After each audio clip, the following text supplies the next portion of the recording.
শুক্রবার রাতে চোপড়া থানার সোনাপুর এলাকায় ৩১ নম্বর জাতীয় সড়কের ওপর ব্রাউন সুগার সহ এক যুবককে গ্রেপ্তার করেছে চোপড়া থানার পুলিশ।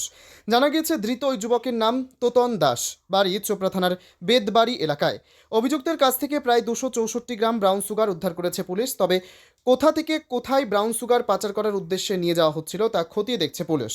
গোটা ঘটনার তদন্ত শুরু করেছে চোপড়া থানার পুলিশ।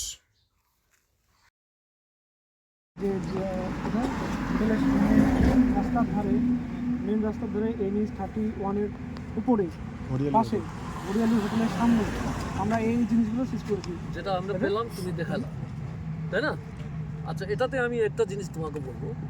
এই জিনিসটা যেটা আমরা পেলাম, ঠিক আছে, এই জিনিসটার আমরা যেটা তুমি বলছো এটা ব্রাউন সুগার, আমরা জানি না কি আছে ওটা, আমরা যেটা সিজ করলাম এই জিনিসে তোমার কাছে কোনো যাবতীয় কাগজপত্র আছে যেটা তুমি দেখাতে পারবে কি এটা এই এই যে জিনিসটা পেলাম এটা তোমার কাছে বৈধ কোনো কাগজ আছে, কোনো লাইসেন্স আছে, কোনো ডকুমেন্টস আছে, ইয়া কোনো চালান আছে, কিছু আছে?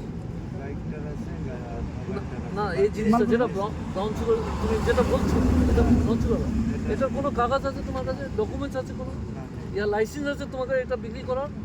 হ্যাঁ, কোনো কিছু নাই। তার মানে তুমি অবৈধভাবে তুমি নিয়ে যাচ্ছ।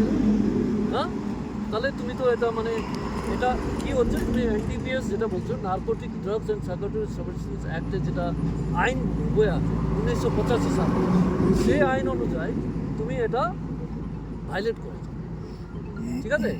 তো এটার জন্য তুমি যেহেতু ভাইলেট করেছো, এটা আমাদের